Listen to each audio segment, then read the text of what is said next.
আসসালামু আলাইকুম ওয়া রাহমাতুল্লাহ। দীর্ঘ ভ্রমণের ক্লান্তি নিয়ে এক যুবক নাম হারিস পা মারাচ্ছিল বিশাল মরুভূমির তপ্ত বালুর ওপর। তার চোখে হতাশা, মনে ভয় আর শরীরে প্রচণ্ড ক্লান্তি। দিন তিনেক হল সে দিক হারিয়ে পথ খুঁজে পাচ্ছে না। তার পানির মশক প্রায় শুকিয়ে গেছে, খাবার নেই বললেই চলে।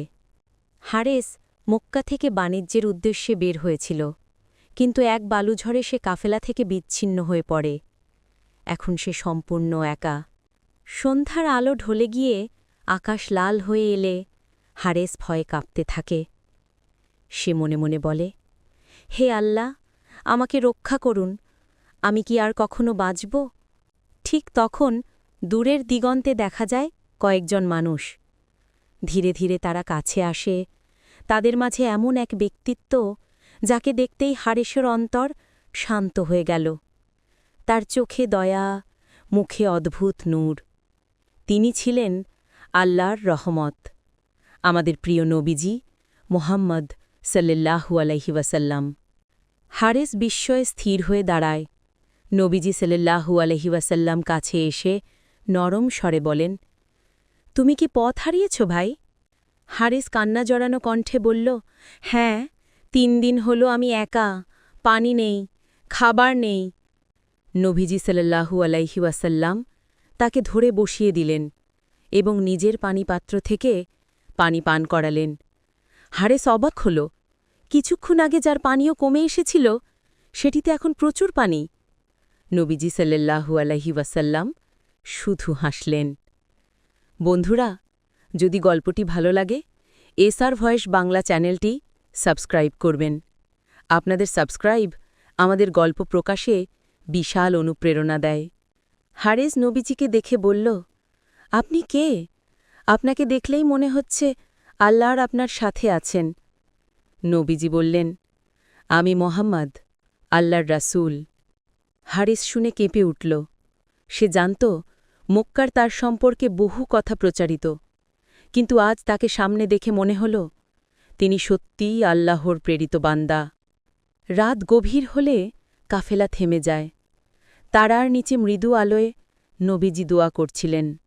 তার পাশে নরম আলো ছড়ানো এক আলোকময় সত্তা, যাকে দেখে হারিস ভয়ে স্থির হয়ে যায়। নবীজি বললেন, ভয় পেও না, তিনি ফেরেশতা জিবরাইল, আল্লাহর পক্ষ থেকে আমাদের রক্ষা করতে এসেছেন। হারিস কান্নায় ভেঙে পড়ে, ইয়া রাসূলুল্লাহ, আল্লাহ কি আমাকে ক্ষমা করবেন? আমি পাপ করেছি, পথ হারিয়েছি।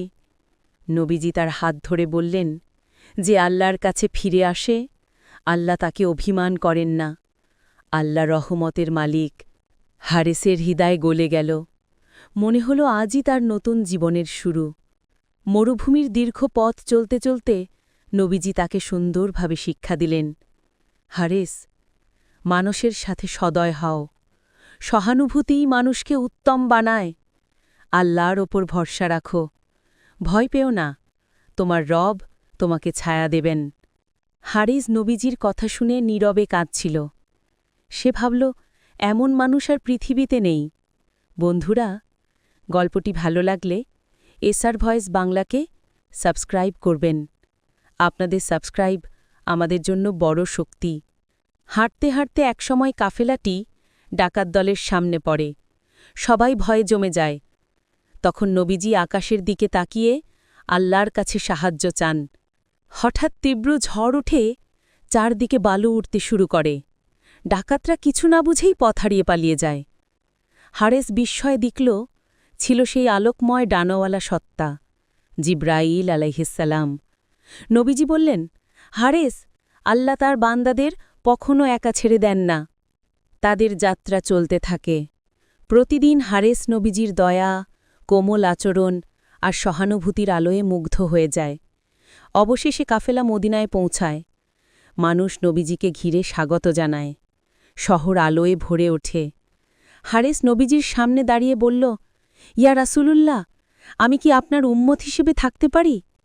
আমি আপনার শিক্ষা অনুসরণ করতে চাই। নবীজি তার মাথায় হাত রেখে বললেন, আল্লাহ তোমাকে বরকত দিক, তুমি এখন আমাদের একজন। হারিসের চোখ দিয়ে অশ্রু ঝরতে থাকে।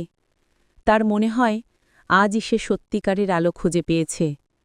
দূরে দাঁড়িয়ে জিব্রাইল আলাইহিসসালাম আল্লাহর প্রশংসা করতে করতে আকাশে উঠে গেলেন। হারিসের জীবন এরপর সম্পূর্ণ বদলে যায়। সে মানুষের সাহায্যে নিজেকে ব্যয় করে, দান করে, দুর্বলের দিকে হাত বাড়ায়। নবীজির দয়া তাকে নতুন মানুষ বানিয়ে দেয়। শেষবার যখন সে নবীজিকে বলেছিল, আমি কি কোনোদিন আপনার মতো হতে পারব?